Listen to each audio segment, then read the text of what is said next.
Welcome back to Disturbing the Priest. We have an insane panel here. I don't think there's ever been this many guests on the podcast, but I thought it would be cool to get a ton of people together to talk about our favorite songs that Ozzy did vocals on. This can be Black Sabbath.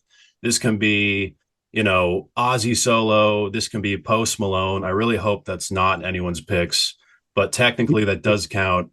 Um, Insane panel. By appearance, we have Carcass John here from the Metal Roundtable, AV Warrior from Leather Church, comedian Mike Gray on the panel, Tommy Stewart of Tommy Stewart's Direwolf and Hollow's Eve, Steev Riccardo of Blowing Smoke with Twisted Rico, Mem Von Stein of the Great Exhumer, the metal madman himself here on the panel. The very evil Alastair Skull also joins us from Black Spell. I'm your host, Brandon Battick. And yeah, we're going to talk some Ozzy.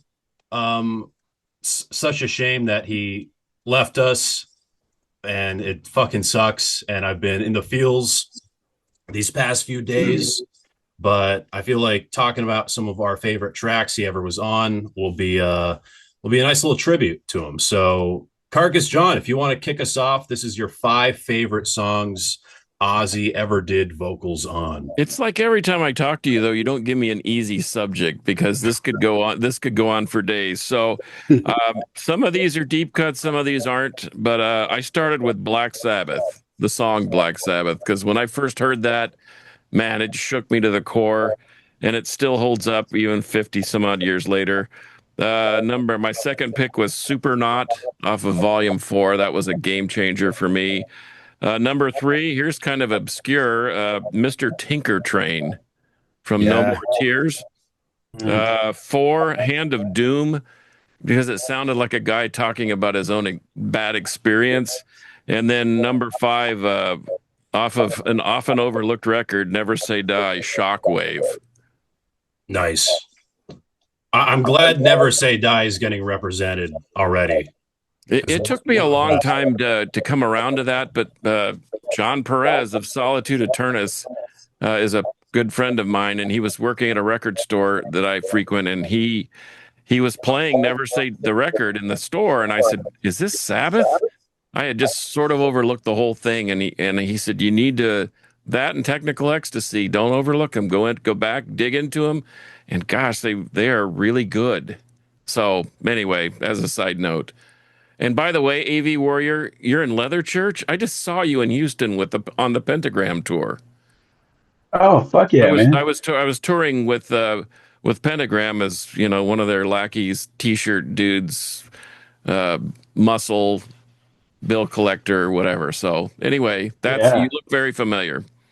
Hey, cool, man. I'm glad you caught us. Well, speaking of AV Warrior, you're up next. Cool, man. So I chose NIB. I feel like that is there's like small parts where Ozzy sort of start to break away from just like following the guitar riff with his vocal melodies. It kind of starts on the first album. It's real small, but NIB to me is like really where it starts to stand out. Um, Second, I picked Snowblind. Very like more specifically, live in Sweden in 1977. He like does he changes the vocal melody. It's like an alternate vocal melody on My Eyes Are Blind, but I Can See, like that whole little bit right there. Third, Sabbath Bloody Sabbath. Um, the kind of the twinkly part where it gets really pretty. I remember hearing that when I was like 7 on my Walkman, and it just, man, it spoke to me then, and it speaks to me now. Um, the Writ off of Sabotage. I was doing a little digging, and I found out that on that song particularly, like Ozzy wrote lyrics for that one, which isn't very common. So I thought that was really fucking cool. And there's a bunch of small parts within it that I think are really clever, like the parts where he's whispering rats. Like I always thought that was fucking cool as shit. Um, and again, on in the song at like the 6 minute, 15-second mark where it gets pretty and twinkly again. He's got that like gorgeous vocal melody. He's like, I know, yeah, yeah, I know. Love that part. And Megalomania live at Asbury Park in 1975. He's like the whole performance of it is incredible, but Ozzy specifically, he's just like fucking unhinged during. Yeah, dude, yeah, during that song, he's just giving it his all, and I love it. Yeah. It's funny you mentioned that Asbury Park bootleg because I was actually listening to that earlier. Just absolutely fucking incredible. Great stuff. Yes, One of the 100%. Yeah. maybe the best like live bootleg they ever put out, but or that was Mhm. ever booted, whatever it's called. There's Special a Pittsburgh pressing. one that's really good. For sure. Well, it's official now with the Sabotage box set. They put it out as like an official release, which is sick. You Is it just have really? to pay like $200 to get it though, which fucking blows. But all right, let's keep this thing going with Mike Gray. What do you got? Well, so I started no particular order, but Bark at the Moon came to mind because that was the first one without Randy in the solo stuff, and I think Jake E. Lee is a real underrated guitar player. Like the solo in that song absolutely fucking rips. I love that one. Um, Into the Void from Master of Reality. Um, I really like it. It's got a great riff. It was in 71. I think that was the year after Apollo 13. So I wonder if that had something to do. It's just a really dark take on the whole uh the space race and whatnot, you know. Um God is Dead is kind of because that was on 13, and I remember when that came out it was like a huge thing that they were making an album again, and they didn't hold back. I mean, it's a great fucking tune, great riff. It's just like a classic Sabbath song. I mean, it's almost 9 minutes long. You know, they weren't beating around the bush with that one. um and Stillborn on the Blessed Hell Ride, the Black Label Society. He did backing vocals on that one, and that was the first album of Black Label that I'd listened to, and I was just getting into like playing guitar and stuff like that, and so that was a pretty big one for me. Like that was a great album, especially when I was a young guitar player. And the last one's also Zach Wild, No More Tears, because that was again that was the first single with him, and the solo in it is just fucking great. It's just really well put together, and I've always liked Zach Wild anyway because when he came on with Ozzy, he had a completely different take. You know what I mean? Like he used a Les Paul, and he was very no frills, but he just absolutely shredded. Like he's one of my favorite guitar players. Excellent stuff. To hear a Black Label song mentioned is pretty awesome. Did not think I'd hear that, but great picks for sure. Tommy, I think you are muted, but there Here we we go. go. Are you there? Yeah, you're up. Hey, how you doing? Yeah, so I looked this up. This was so hard to hone it down to 5, and I was like, 5? I could go 50. I looked it up just for the heck of it just now, and I came up with between Black Sabbath and his solo career, I see one number says 259 songs that he sang on in those two, and I was like, wow. I mean, that's a lot for any time.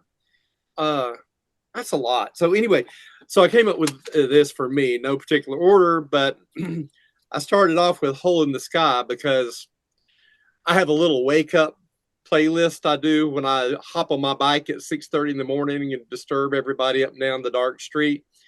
And I put my little phone in the holder, and that's the first song on my playlist to wake me up in the mornings.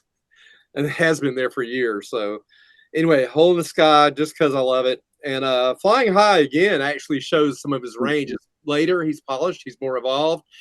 And I was just at my piano trying to figure it out.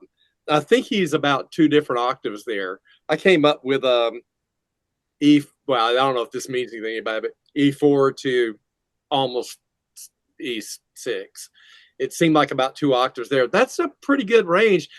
So I looked that up, and I read that it's possible that some people think his vocal range might have been about 5 octaves, which I was surprised. That's a lot. Wow.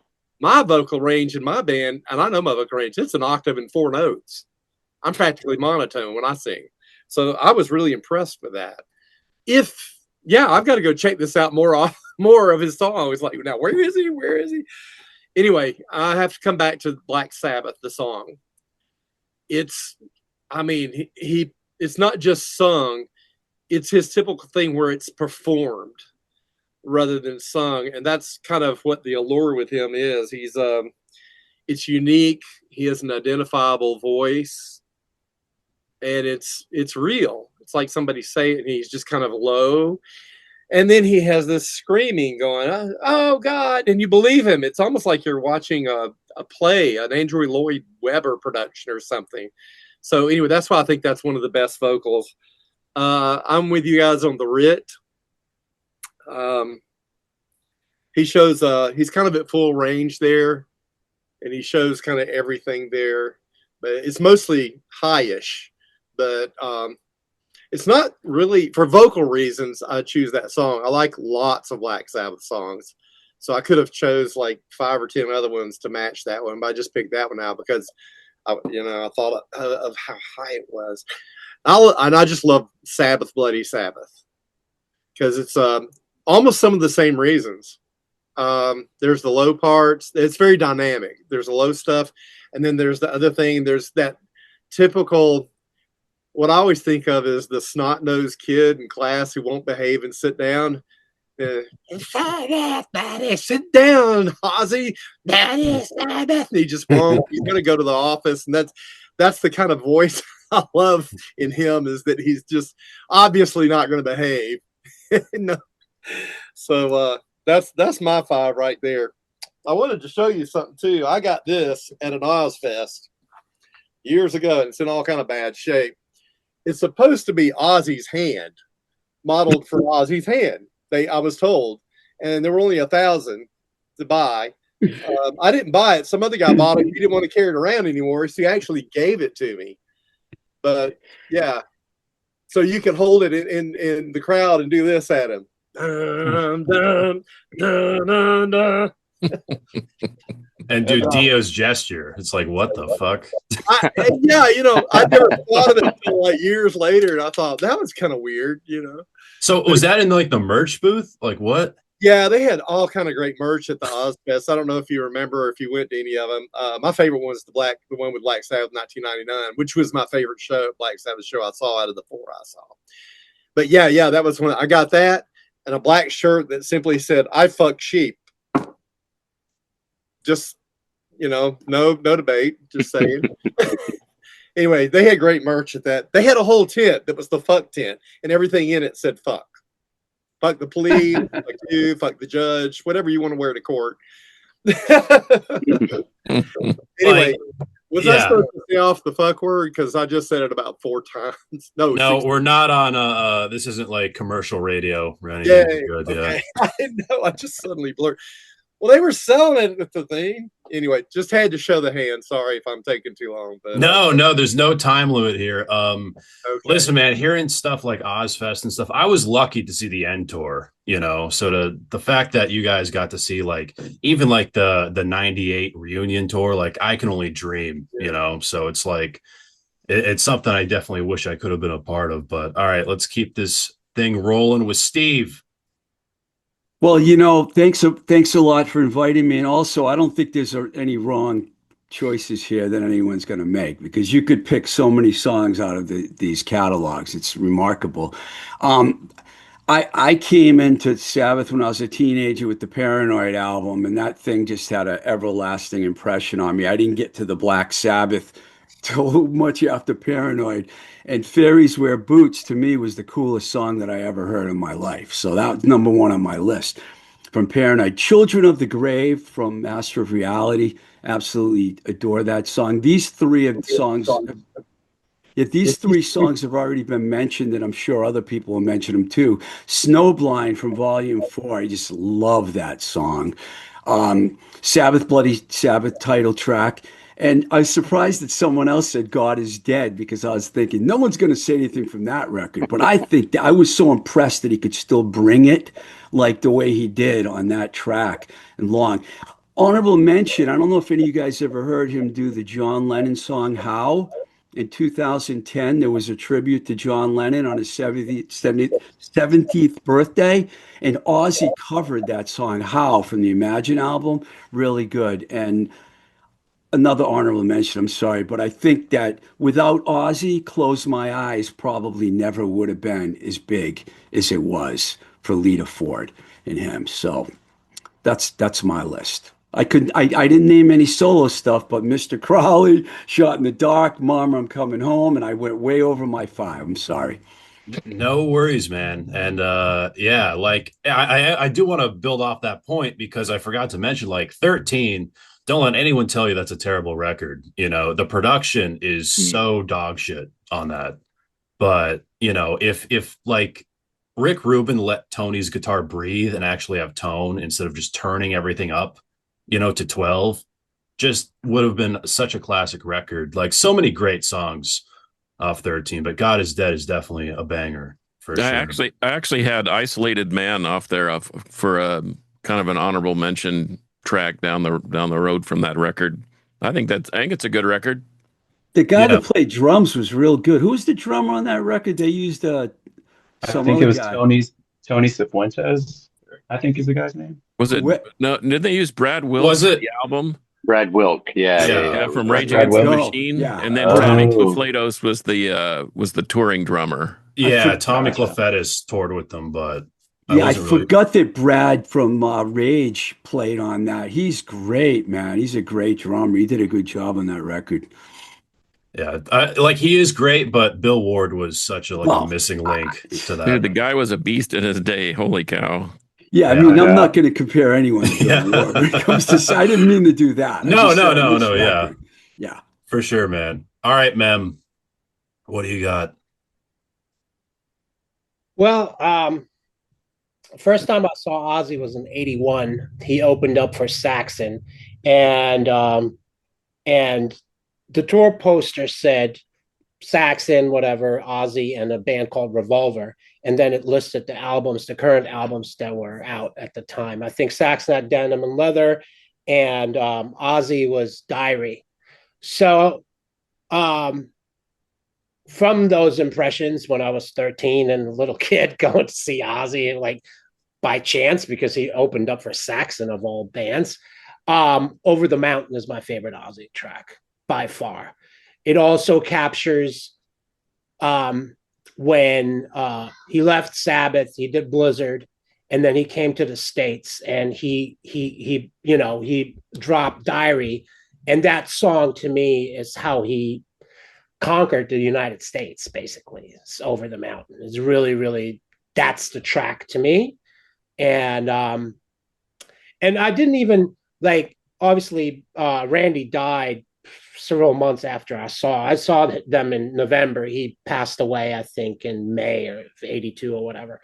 And then in retrospect, I kind of like realized what I saw on stage that night. So having said that, that leads me into my second favorite track, which is Suicide Solution. Randy was ripping on that track. I remember watching the band. I'm like, this dude is out of control. And so that was one of the songs that stuck in my brain and just kind of, like, it never left me. By the way, from that moment on, I was just completely obsessed with Ozzy and Sabbath and anything of that. Next song I want to mention is also from Never Say Die, Junior's Eyes. That to me is, like, in terms of emotion, like, I get emotional thinking about it, but it always kind of strikes a chord with me. I don't know why. I don't know. I listened to that record way later, right? Like, I probably picked it up in like '83, '84. And at that point, I had seen Sabbath with Ian Gillan. And I was like, let me just go back into their catalog and just, I had all volume 4, Master of Reality and all that. But then I was like, you know what? Let me just explore that catalog a little deeper. And then I went really deep into Never Say Die. Tomorrow's Dream is number 4 for me. That was actually my first Black Sabbath record, is volume 4. One of my teachers had a copy of it, and then he was selling records on the side. It was like, it was the late 70s. You're going to school, people. And I would buy, I remember buying records of the guy. And then he said, hey, I got this record by this band called Black Sabbath. Now, mind you, this is all happening in Germany, right? I'm like, yeah, this looks like a cool cover. I bought it. It was I don't know, 8 German Deutschmarks, whatever. And then I went home, put it on. This is in 79, whatever. And I was like, Poosh. So that song equally as important to me.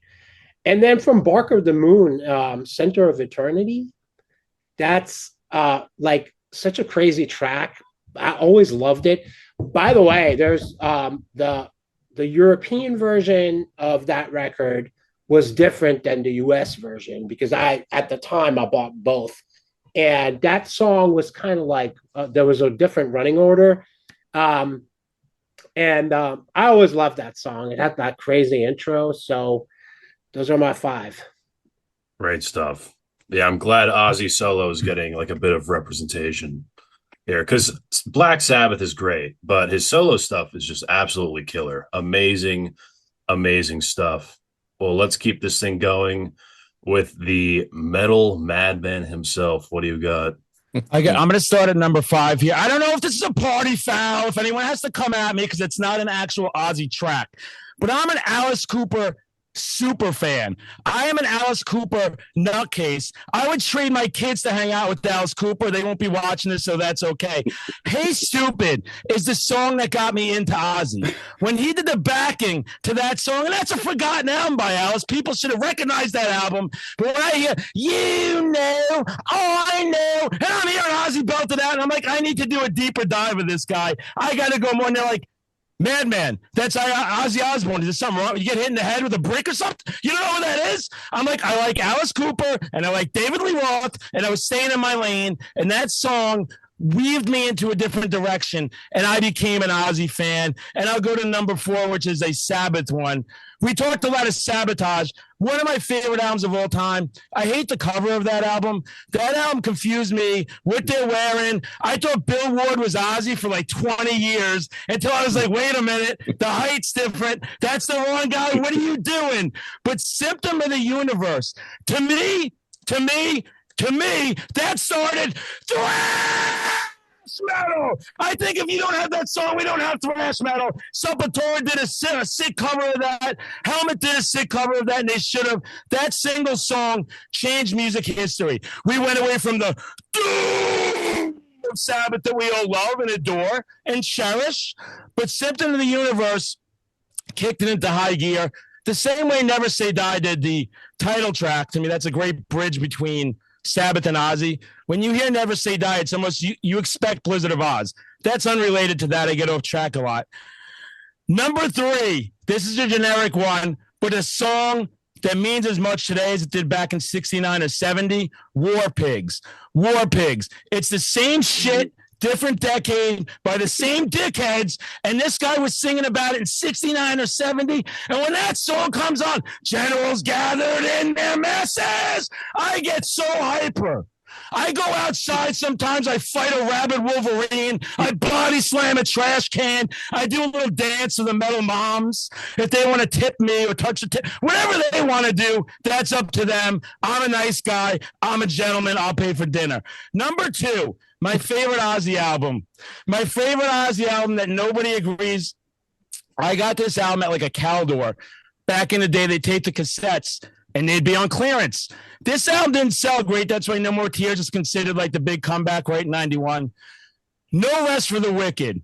No Rest for the... That album, to me, the first one with Zach, breaking all the rules, that embodies everything Ozzy 80s. That production, that riff, his vocals on that song I don't even have jokes for that. That song is just so much emotion for me. And that's how I live my life all the time, is breaking all the rules, not paying attention, blasting War Pigs, checking out Metal Moms. And my number one song, and somebody mentioned it, Flying High Again.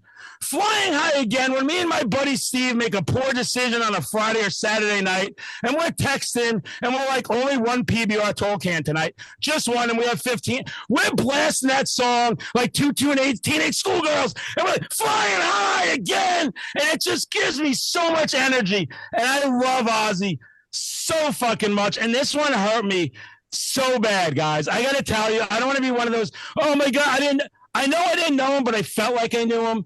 And I felt like I could tell you everywhere I was for every release he had as a solo artist.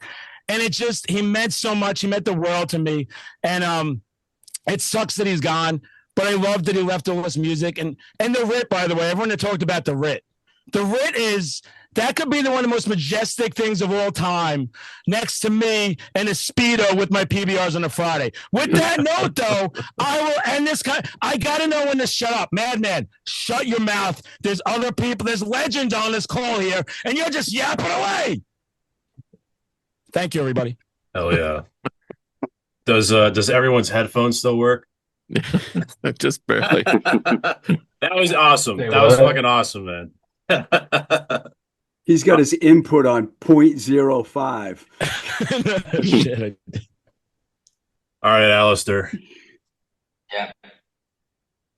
So, in no particular order, I would say Symptom of the Universe is, I have to mention it, like, because first time I heard the Black Sabbath, I was like 11, 12, and so I'm old enough to say that there were no MP3s around back then. It was like 2000, 2001, something like that.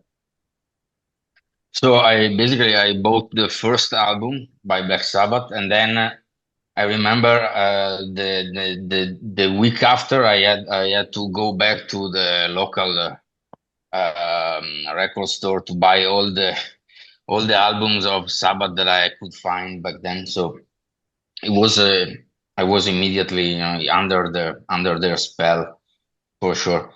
So basically, yes, I have to say first of all, Symptom of the Universe is like struck a chord with me, and so also the ending of the track is you didn't expect it the first time that you heard Symptom of the Universe that the ending would be like this smooth, jazzy, summertime feels like.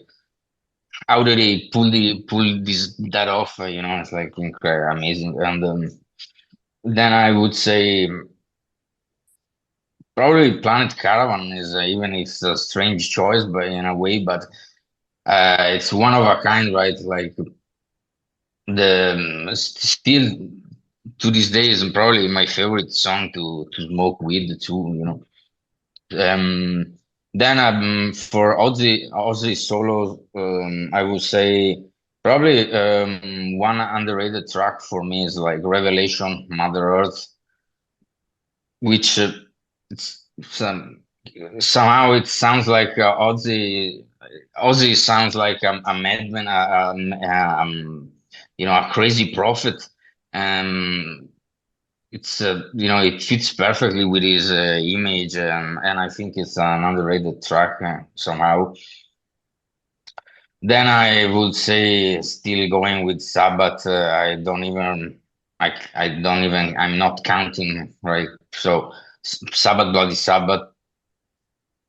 Then another maybe a little bit underrated issue, it would be Wheel of Confusion, first track from Volume 4.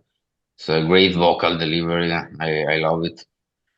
And then first, last but not least, Black Sabbath from Black Sabbath album, first album. Just because I remember when being like 11, 12 years old and listening to Black Sabbath for the first time and scared the shit out of me. It scared the shit out of me like nothing else before and maybe even after. So yeah, this is my list for today. Oz, the B side of Blizzard of Oz is so fucking good, and they like love Yeah. it. I remember like I was always on the A side for that record, and then like once I really got into the B side, it's like fuck, what was I missing out on? Just so good, and I never really hear people talk about it. But all right, Feel Away is amazing. yeah, incredible, like such an incredible record. Ridiculous song. Yeah, so good. All right, my number one. It has to be, or I guess five, and I'll go down. Fairies Wear Boots, just a banger. Amazing grooves on this by Tony Iommi. There's so much like personality on this song too, and I love Ozzy's like almost like conversational style of like vocal delivery on it. Just like really cool. Yeah, no matter how often the song is played, I just love hearing it. It's one of those songs off Paranoid where like, War Pigs, Paranoid, like all those tracks, no matter how much I hear them, like, I still enjoy them, but Fairies Were Boots has really held up. Like no matter how many times I've listened to it, I always enjoy hearing it. Next up, I'm gonna have to give it to Lord of this World. Just fucking Ooh. steamrolling riff. Incredible. I love Ozzy's melodies on these, really great solo, but that like just doomy ass riff that is that song. It's just so fucking heavy, especially for the time too. It's like almost like modern doom metal. And now I'm gonna have to give it to for my number three, Johnny Blade. Love the shit out of this one. I love like the marching beat that goes into the track. And it has like this unstable riff in it that sounds like the guy, Johnny Blade. And yeah, just Ozzy's like vocal inflections on this are just so incredible. Um, and I feel like the ending solo with all the bends like remind me of like a knife fight. So I just feel like that song like embodies what it's trying to be so well. Um, Next up, love this track, but Spiral Architect, just so good. Final track on Sabbath Bloody Sabbath. It's just such an epic. I love the orchestral layers on this too. And it just like makes it such a beautiful song. And this was the track, like this was the first song when Ozzy died that I listened to because there's so many deep lyrics about your life, about mortality on it. Um, and yeah, I think it's like maybe the greatest lyrics on a Black Sabbath song. And yeah, for my number one, this is my favorite Black Sabbath song of all time. It's always has been ever since I've heard it, and it's Megalomania. Just so fucking good. One of my favorite riffs of all time from Tony Iommi. Love the cowbell. Ozzy has such piercing vocals on this track. Like just like fucking cuts you like a knife. So good. Um, and yeah, love the message. In my opinion, the best vocal delivery from Ozzy ever. I think Sabotage is his best vocals. Like the mid 70s was his peak. He just sounds so good on this. And Sabotage is not only my favorite record of all time, but this is my favorite song.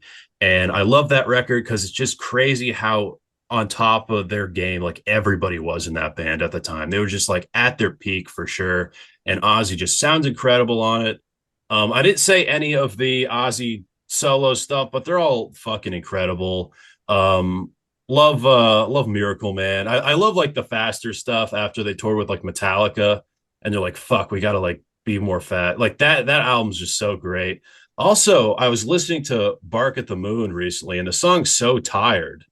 I know it's like a softer song from Ozzy, but it's like it's almost like ELO. It's like Beatles esque, and Ozzy totally could have been a fifth Beatle. I don't care what anybody says, but that's my five pick right there. But I was going to mention, I had a conversation, obviously, and with a lot of people, and I try to explain to people that for us, and I mean the collective us, right? he is our Elvis. So that's the to kind of like explain the scope of his passing, because I saw people like, wow, they're really making a big deal out of him passing away, and I'm like, yeah, because his catalog is decades and decades deep. But not only that, his impact was like, you associate, Elvis Presley, rock and roll, whatever, even though he wasn't the first one. But, that was the scope that I tried to explain to people what that meant, right? It's the same, like, I don't know.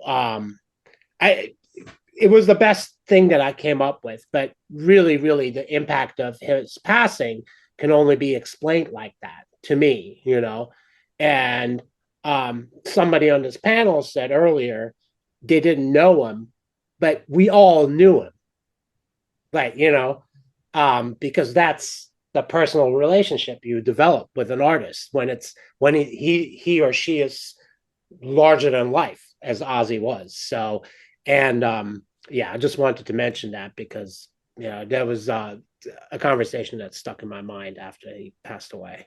I think also, if I might add, that when he crossed over to the mainstream and became the reality TV star, it made him even bigger, and a lot more people knew who he was. There's people that never listened to Black Sabbath that got hooked on that show. I just wanted to mention one other thing. Someone mentioned, there weren't MP3s and all that. When I had the Paranoid record, it was on an 8-track, and that's how I listened to it. So the first time I mean, over and over and over again. Some of the songs were on tracks 2 and 3 and 3 and 4. I don't know if you ever listen to 8-tracks, but that's what I had Paranoid on. I just wanted to throw that out there. Thankfully not. We used to at the record store I used to work at, we sold it. We had a shit ton, but we would never sell them. No one ever wanted them. Just the worst medium of all time. Yeah, it's wacky. Oh, terrible. I don't know. The reel to reel is a pretty tough medium too. That's a lot of work for just a little bit of reward. But I was going to mention too, Ozzy had a soft side to him, and maybe that's why we connected with him, because we're all heavy metal and hardcore and whatever. But something that someone sent this to me. This was from a song he did called "Back on Earth." That's we didn't talk about deep cuts, but listen to these lyrics. Like fountains of sorrow, the faces are crying. I'm witnessing all their pain. Death is so final. For only the living, the spirit will always remain. Bury me deep just to cover my sins. My soul is redeemed as my journey begins. I mean, you talk about cryptic, kind of a guy kind of knew what was about to happen almost. And I know that he kind of ran from himself with all the drugs and the alcohol abuse and so forth. And we've heard all the stories and what have you. But at the end, I think he kind of had an epiphany, and he realized, wow, I really have done some great things now that I'm semi-sober and can remember all that stuff. But I don't know. I think that we kind of overlook his softer side because he was super intellectual in a quirky, weird kind of way. And Brandon knows this because he's been on the Metal Roundtable with us a couple of times. But we talked about what the big four of classic metal was, and we decided that we couldn't decide on all four. Nobody agreed on all four, but we agreed on one thing, and that was Black Sabbath was top of the list. And the first album one of the first albums I ever bought was Black Sabbath Paranoid, not on 8-track, but on actual vinyl. But I had it on 8-track because I had a '68 Chevy station wagon with an 8-track in it, and so I had to be portable.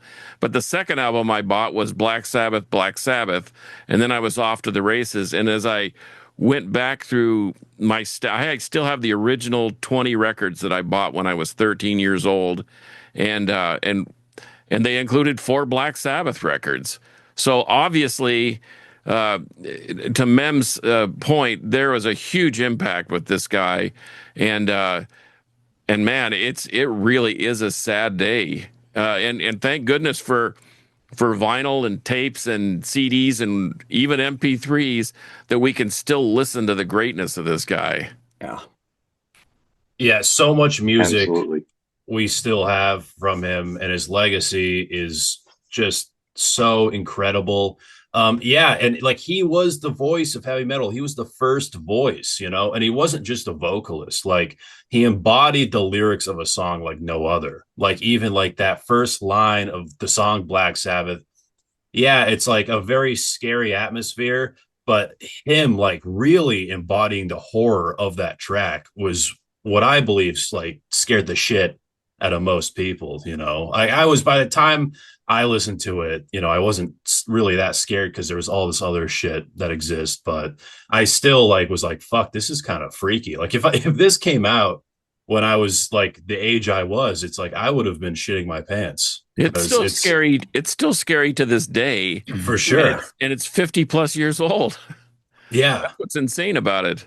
What makes it scary is that they recorded it with very rudimental equipment. And, at that time, I mean, we know a shit ton of stuff that we think we know, and there's AI and everything else in this world now. But if you transport yourself to whenever this was recorded in the late 60s, early 70s, right? Shit was like, there was nothing there. So, I mean, Led Zeppelin, whatchamacallit was bought Aleister Crowley's estate. Jimmy Page. Jimmy Page, right? But they were still experimenting with all this stuff. So what makes it really scary is it captured that time. This was recorded at a time where all those things were quite possible. We laugh about it now because now we got like super crazy monsters on screen, like whatever, right? But if you think, just sit back and think what people knew back then and what we know now, it was pretty freaking scary, right? To come up with somebody saying, all right, we're going to perform this here on a 4-track or 8-track, whatever they recorded on. And they did it in like a day. And they're like, all right, we're going to capture that performance and let's go. And they're talking about stuff that people thought was still kind of like, hey, this could be real. So that's what I think. That's the authenticity that comes across when you listen to that music. And that's what makes it scary. That whole record, of course, I just cheated and looked it up, was made in 12 hours on 8-track. Wow. 8-track recording. And it's one of the most iconic albums of all time. Not just metal, like all time. I think sometimes less is more.